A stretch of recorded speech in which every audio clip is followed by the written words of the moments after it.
रक्षाबंधन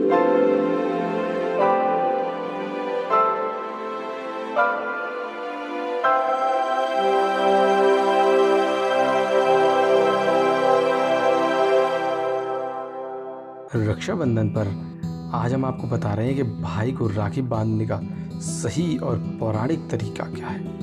कहीं आप भी तो ये गलती नहीं करती। रक्षाबंधन का पर्व साल 2020 में 3 अगस्त दिन सोमवार के दिन मनाया जा रहा है। यह त्यौहार भाई और बहन के अटूट प्रेम का त्यौहार माना जाता है। इस दिन बहनें अपने भाई की लंबी उम्र के लिए उन्हें राखी बांधती हैं। लेकिन आप राखी बांधने का सही तरीका जानती हैं? अगर नहीं जानते तो आज हम आपको इसके बारे में बता रहे हैं। तो आइए जान लेते हैं रक्षाबंधन पर भाई को राखी बांधने का सही समय।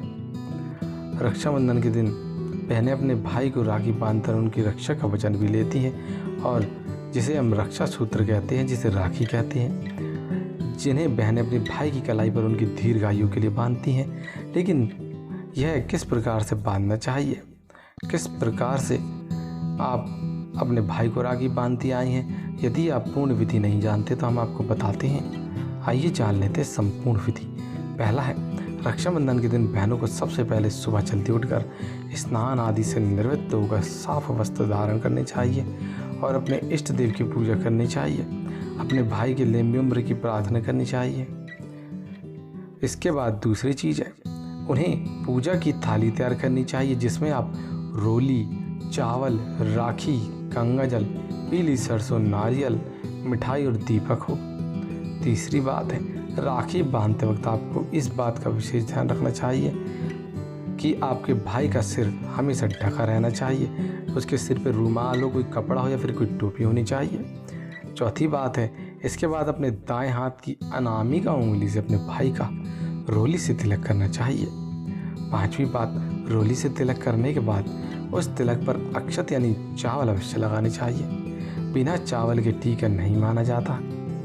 छठी बात, इसके बाद अपने भाई के हाथ में नारियल रखें और अपने भाई के दाहिने हाथ की कलाई पर राखी को बांधना चाहिए।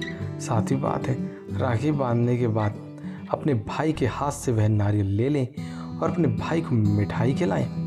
आठवीं बात, मिठाई खिलाने के बाद भाई की लंबी उम्र के लिए उसकी आरती उतारनी चाहिए। नौवीं बात, इसके बाद भाई का भी वह फर्ज बनता है कि वह उपहार स्वरूप अपनी बहन को कुछ न कुछ अवश्य दे। 10वीं बात, इसके बाद बहन को पीली सरसों लेकर अपने भाई की नज़र अवश्य उतारनी चाहिए। 11वीं बात, नज़र उतारने के बाद अपने भाई को एक फूल के द्वारा गंगा जल की कुछ छींटे उनके ऊपर अवश्य मारें। ऐसा भाई को रोगों से मुक्त दिलाने के लिए किया जाता है। 12वीं बात है, इसके बाद भाई को अपनी बहनों के चरण स्पर्श करने चाहिए, उनका आशीर्वाद लेना चाहिए और साथ ही भाई और बहन दोनों को घर के बड़े बुजुर्गों का भी आशीर्वाद लेना चाहिए।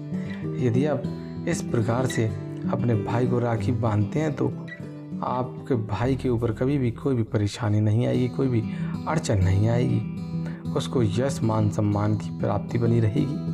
तो हमें उम्मीद है कि आज के वीडियो को काफ़ी पसंद आया होगा। यदि आज के वीडियो को पसंद आया तो आप इसको अधिक से अधिक लोगों तक शेयर करें, लाइक करें। यदि आपने अभी तक हमें सब्सक्राइब नहीं किया है तो आज सब्सक्राइब कर लें ताकि आप आने वाली नई वीडियोज़ की नोटिफिकेशन को सबसे पहले प्राप्त कर सकें। धन्यवाद।